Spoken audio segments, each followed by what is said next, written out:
এই লেসনে দেখানো হবে কিভাবে একটা ভিডিওকে ক্রপ করতে অর্থাৎ কাটতে হয়। ভিডিও এডিটিং এর একটা মূল এলিমেন্টস আছে কোনো একটা ভিডিওকে বিভিন্ন জায়গা থেকে কাটার প্রয়োজন হতে পারে বিভিন্ন ট্রানজিশন ব্যবহার করার জন্য, আবার প্রয়োজন হতে পারে বিভিন্ন সময়ে ভিডিওতে অনেক গার্বেজ অর্থাৎ অপ্রয়োজনীয় অংশ থাকে, সেটাকে কেটে ফেলে দিতে হয়। এই জন্য কোনো ভিডিও ক্লিপের বিভিন্ন জায়গা থেকে কাটতে হয়। এখন আমরা সেটাই দেখব। যেখান থেকে কাটবো সেখানে ক্লিক করতে হবে, তারপর এখান থেকে সিজার টুলে ক্লিক করলেই সেখান থেকে কেটে যাবে। এভাবে আমরা যেখানে যেখানে কাটবো সেখানে সিজার টুলে ক্লিক করব, এবং যদি এখান থেকে কোনো অংশ বাদ দিতে চাই সেই অংশটুকুন ক্লিক করে নির্বাচন করে কিবোর্ড থেকে ডিলিট কি চাপতে হবে, তাহলে মুছে যাবে। এভাবে আমরা কোনো ক্লিপকে কাটতে পারি এবং কোনো অংশ মুছে ফেলতে পারি।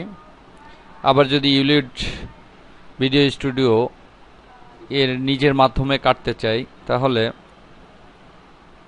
আমরা পূর্বের অবস্থায় ফিরে যাই।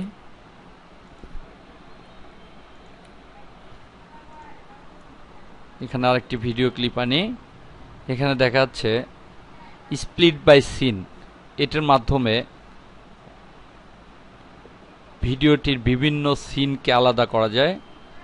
তো এখানে প্রথমে ভিডিও ক্লিপের উপর ক্লিক করে তারপর স্প্লিট বাই সিনে ক্লিক করতে হবে। দেখাচ্ছে এখানে মূল ভিডিওটা চলে আসছে এবং ডিউরেশন 4 মিনিট 22 সেকেন্ড 6 ফ্রেম আছে। এখন স্ক্যান বাটনে ক্লিক করতে হবে। দেখাচ্ছে বিভিন্ন সেগমেন্ট থেকে সে কেটে দিচ্ছে। এভাবে অটোমেটিক্যালি সিন বাই সিন কেটে টুকরা টুকরা করা যায়। ওকেতে ক্লিক করতে হবে।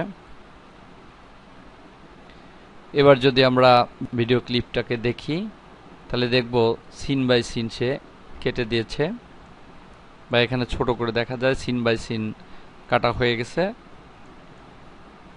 আবার যদি কোনো সিন এখান থেকে আমরা জয়েন করতে চাই, যে দুইটা সিন আমরা জয়েন করে দিতে চাই, তাহলে উপরে সিনে কার্সর রেখে উপরে সিনে ক্লিক করে জয়েনে ক্লিক করলে নিচেরটার সঙ্গে জয়েন হয়ে যাবে, অর্থাৎ দুইটা সিন জয়েন হয়ে যাবে। এভাবে আমরা বিভিন্ন সিন জয়েন করতে পারি। আবার যদি কোনো সিন আরও কাটতে চাই তাহলে সেই সিনের উপর ক্লিক করে স্প্লিট বাটনে ক্লিক করতে হবে, তাহলে এখান থেকে আবার স্প্লিট হয়ে যাবে।